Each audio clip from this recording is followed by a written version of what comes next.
Well, good morning, guys. Here I am again. B&D and Annalie and Samantha too. I thought I'd share some stuff with you today, so hang on. Here we go. I have been asked some questions lately about myself, personal questions, and this video may be a little different. You may want to turn it off, I don't know, and that's okay. These things aren't mandatory, and you can do as you please. But I thought I'd take a little time and tell you about myself. I'm 77. I have a good retirement. I have a worldwide Bible study and ministry that I've been going for some time. Right now we're about to finish the Bible. We're in the book of Revelation. I publish that once or twice a week. I have published about 16 books, have been writing for many years. I speak at churches and schools and talk to children about writing and talk to adults about Christianity, and I am a Christian. That's first and foremost. It's Christian,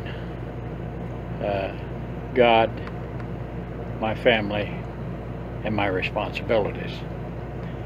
That's the way I live my life. My life has been quite interesting, actually. I was born in 1938, and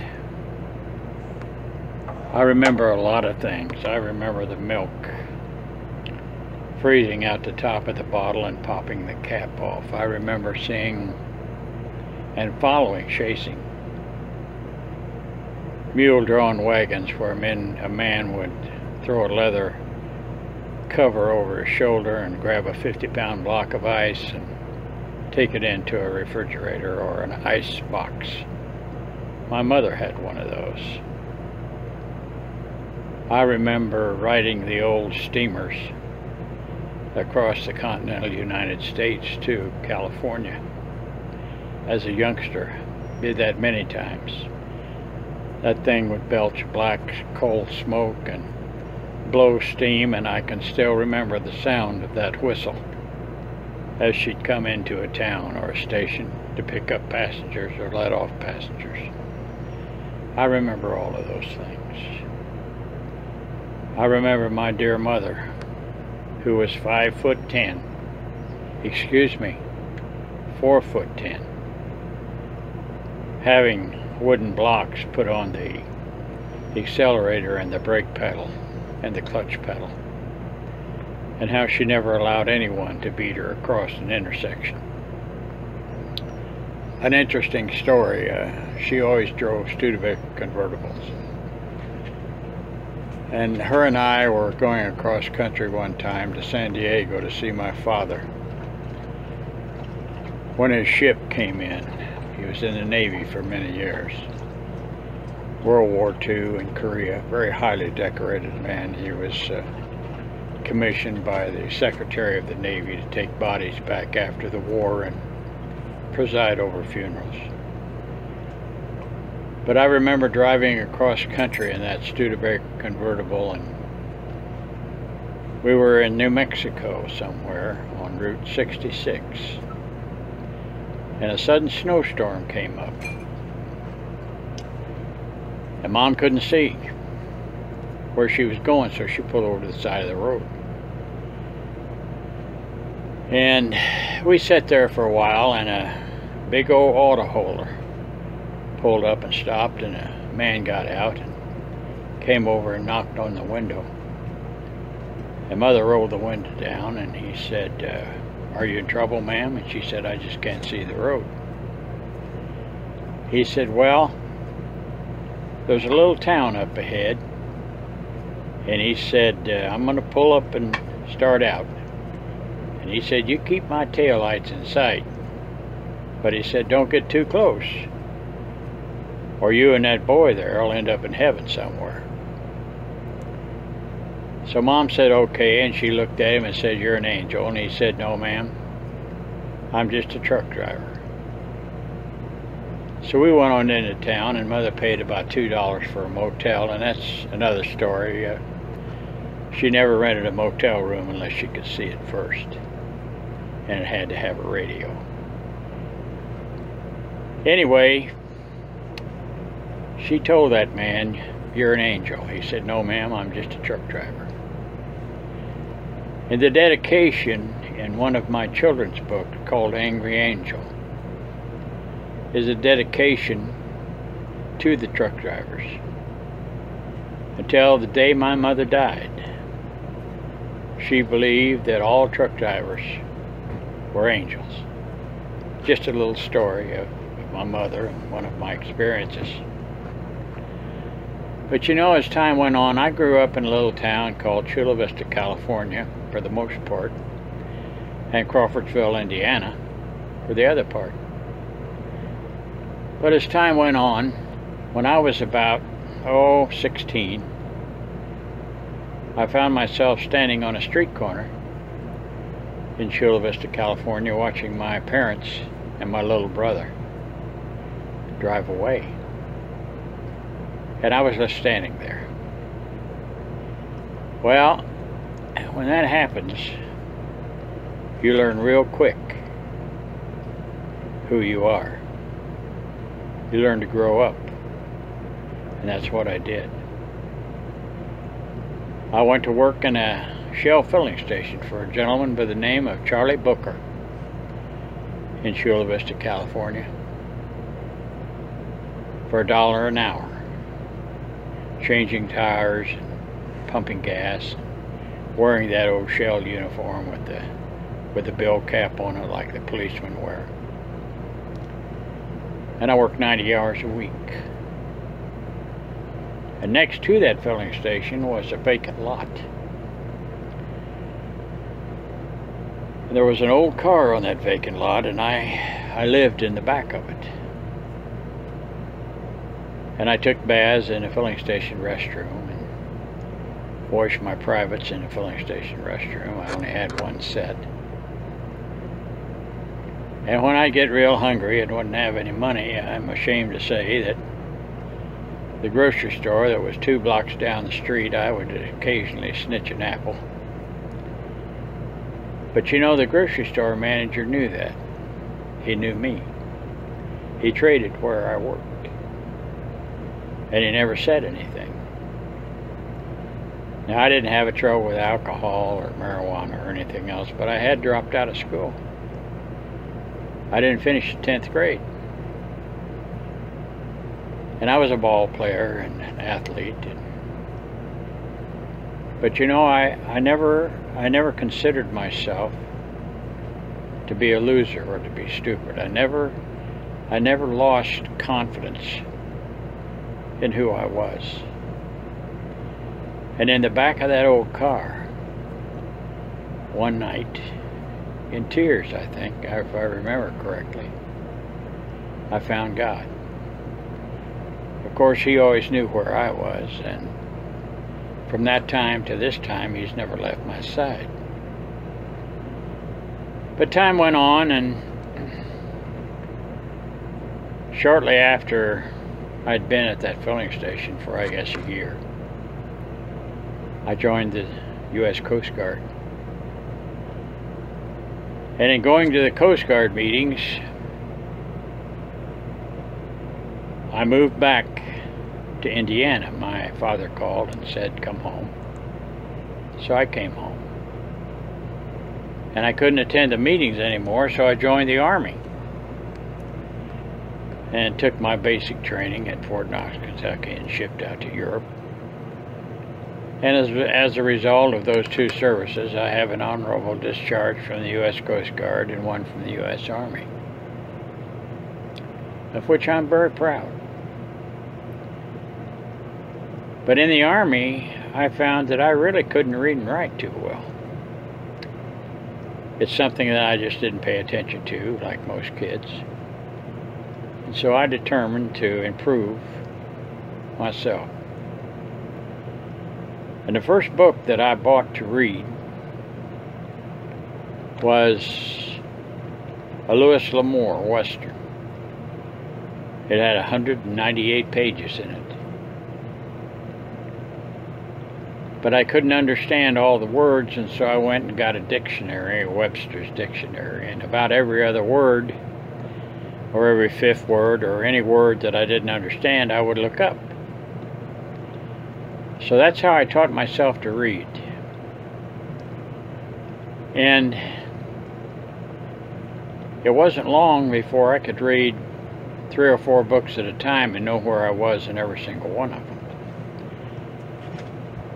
And I became hungry for knowledge, for learning. And I read constantly. And my writing skills began to improve because about that time, or a little before that time, I had begun to write. The first thing I ever wrote was a poem to my mother. And to this day, I condemn myself for not saving it. I think she had it, but it's been lost somewhere, as I believe. And I got out of the service and went back to Indiana and got a job. And I met this young girl, and at that time I was working for Sears in Indianapolis. We got married and had 2 kids, Lisa and David. And I suddenly decided that I wanted to move back to the West Coast, which is what I did. And I transferred to Sears out there, and we had another child, Anna Lee. And that was a good time in my life. But time went on, and we moved back to Indianapolis. And my wife became ill. We had purchased a home and had started a couple of businesses. I had a construction business. I had worked for the post office in California and transferred back to the post office in Indiana. But I had started a construction business, and she'd started a dog grooming business. Now this was in about 1972 or 1973. And together in 1972 and 1973, we had a nice little home and a car and a pickup truck for my business. I had all of my tools, and she had a prosperous business. And she became ill with cancer. She was 31. And she had surgery, a massive surgery, and in 1972 or 73, they were still in the dark ages with cancer, and I'm not sure that they're not still in the dark ages today, because I lost my daughter to cancer years later. But she came home from the hospital, and by the time she came home from the hospital, I had been taking care of the children, and I had lost my construction business and my tools, and her grooming business was gone. And before she went to the hospital, together we were making about $1,000 a week, which was good money in 1972. But she came home to the hospital to an army cot and a black and white TV. As I say, we had 3 children. I had no business, no income. I had $19. And I ran an ad in the paper, windows and gutters cleaned. And I prayed about it. And the phone rang off the wall. And so I was able to start again. Shortly thereafter, I took a job with Pinkerton as a night watchman in a warehouse at $2.50 an hour. It wasn't much, but it was paying the bills. And for 8 years, I nursed my wife. She died when she was 39 of colon cancer. But during that time, I took a job with the Indiana Department of Correction, as security as in a prison. And I also began to study. I continued to study. I've studied all my life, because I've never doubted who I was, or I've never doubted the opportunity available to me if I had something to offer. And so I was hired by General Motors as a silversmith. And while I was at General Motors, I noticed that they were having thefts in silver, and so I wrote an article about it and sent it to their head of security, and before I knew it, I was working for security in General Motors with a secret classification, and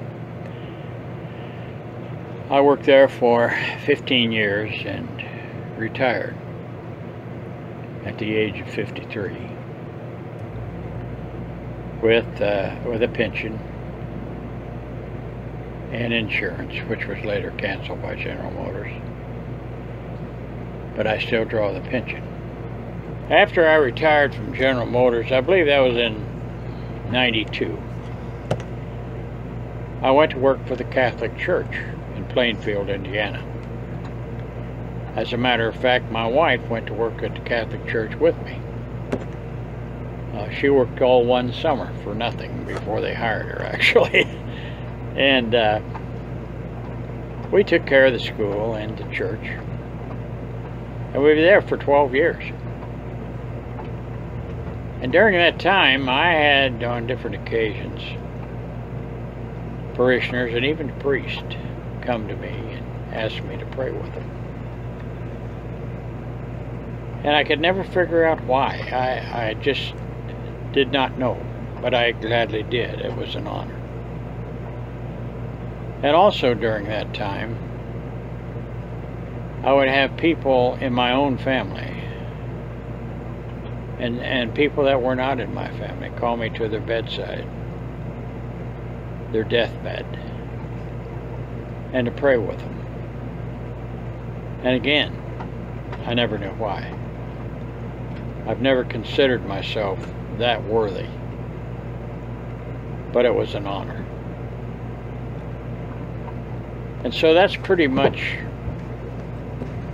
been my life over the years. Never been terribly successful. Always been motivated and always cared for people. So I'll go on here, but I thought I'd share that a little bit with you because many people don't really understand Catholics, and I can tell you, they're wonderful, wonderful people. We came to know them in 12 years, and we loved them and they loved us. But I'll go on with the rest of my story. Throughout my life, I've always reached out to better myself. I've always noticed that people are constantly in need of help. And to help them is something that gives you great pleasure. At least it does me. During the time that I was in General Motors, I began to write books. Christian children's books. My first novel was called Nancy Crispin Wilbur, Indiana Woman, which was a historical Western romance, very accurately portrayed historically. And the second book I wrote, novel, some years later, which actually is part of a trilogy, is called Copper Penny, again, a historical Western romance. Now, in the meantime, I wrote several children's books, Christian books. I've always believed that children are much smarter than people give them credit for. I know for a fact that they can follow a storyline, and I've never been really interested or the least bit motivated to make what they call flip books or picture books. Children are very perceptive. And so my children's stories always run from at least 600 to as much as 2,500 words. And almost every children's story that I write is about a challenged child. And the reason for that is many of the children that I knew while I was growing up had polio. And they had to overcome polio every single day. And so the books that I write about challenged children are set so that the children must overcome adversity, must learn to be the heroes and the heroines of their own lives.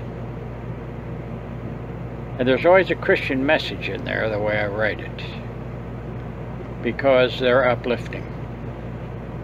They let the children know that they're important. And if you ever want to feel love, really, really feel love,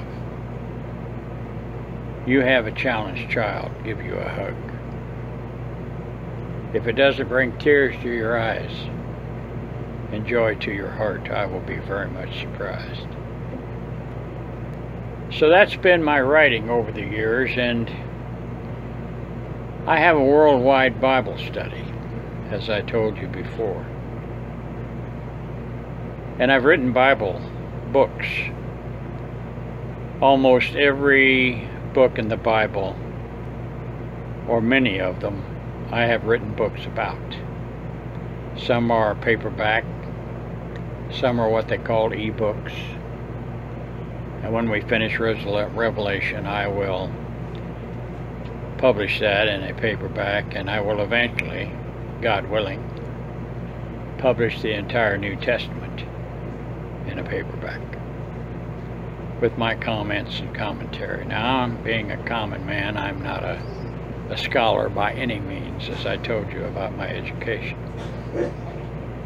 Nevertheless, years of study have provided me with a certain amount of knowledge of Scripture, which I can tell you runs much deeper than the words that you read on the page. My youngest daughter came to me one day and she said, "Pop, I have cancer. I have the same cancer that Mom had."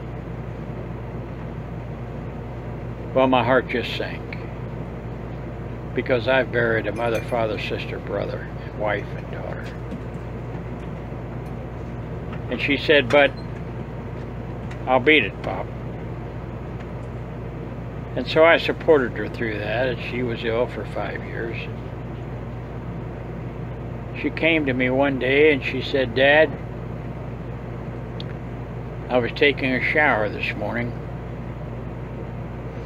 and I felt hands on my head.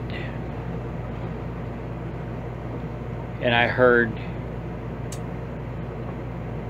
'You are loved.'" And from that point on, there was no fear in her. She was a Christian, very intelligent woman. Became a bank executive in just a few years. And she passed. And I mourned her terribly, terribly. You're not supposed to outlive your children. And I was mowing the yard one day. I was using my riding mower, a snapper. And I had just finished the orchard, and I was coming up the hill and was mowing, and I heard pop.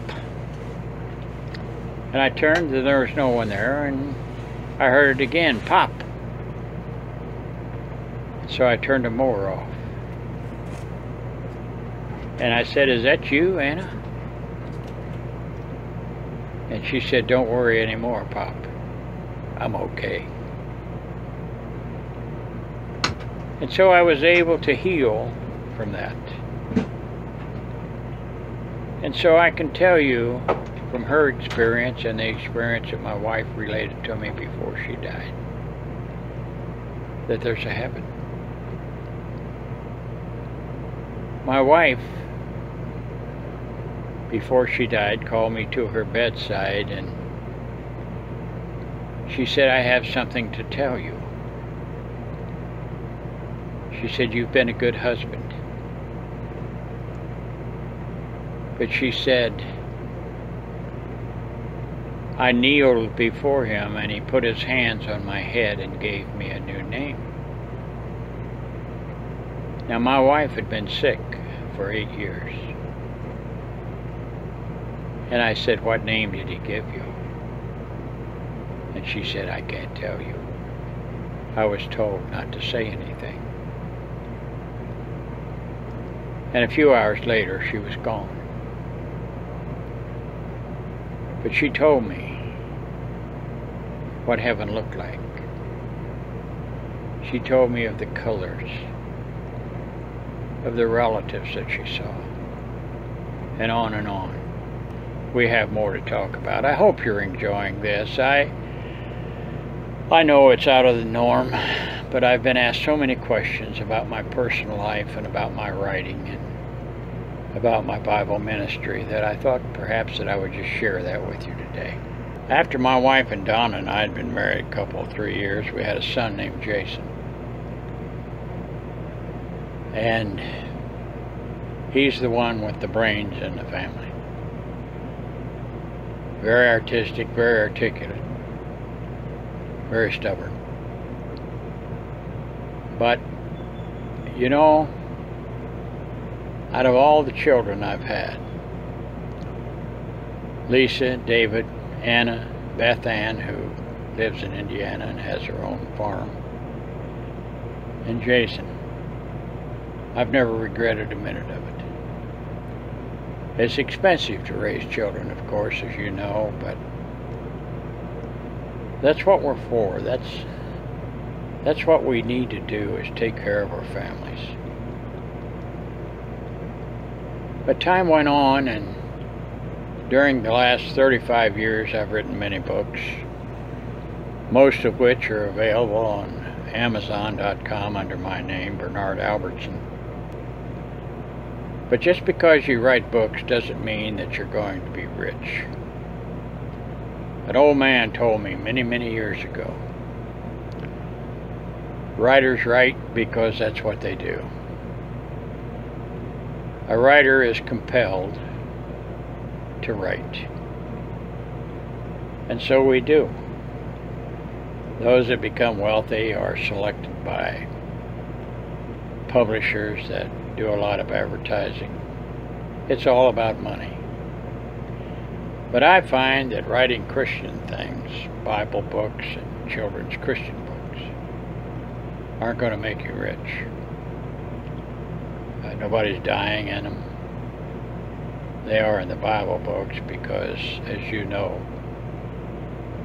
the Old Testament is so full of violence, and the New Testament is full of violence, that if people would take time to read it, they would think, this is much more interesting than what I've just been reading. But that's not the case. Nevertheless, over these many years, I have published many books. I've kind of slowed down in the last 2 or 3 years because my main interest is in my ministry. You're welcome to join that if you like. But I've had a good life. It's been a struggle. Been very hard. A lot of heartache. A lot of tears. But I never lost sight of who I was. I always knew that I could climb the ladder. And that seems to be what I miss most about some of the young folks that we have today. Anything worth having is worth earning. That's always been my philosophy. But as I say, I started watching an Iceman pull ice off of a mule-drawn wagon. Saw the first jet airplane. I've seen old men rub molds and remove them from hands. That happened to my sister. I pushed a heavy old iron lawnmower. So I've done many things that through the years would surprise many people. Some of the best times of my life were when the cars in the 30s, 40s, and 50s had their own what I call personalities. Beautiful things. Before everything went so modern. Children anymore, I doubt if very few of them have ever hoed a garden, or detasseled corn, or dug a ditch. One of the first jobs that I had when I was 12 years old outside of carrying newspapers was shoveling sand for a cement mixer to lay the sidewalks in a town. That was when I was 12. So life is full of ups and downs, but I have a saying. Life is sweet, bumps and all. Well, I love you guys. Listen, if you like our videos, subscribe. If you want to leave a message, leave a message. I can't get to them all, but I try to do the best I can. I'm a healthy old man, cantankerous old fart, and I love you guys. I'll see you.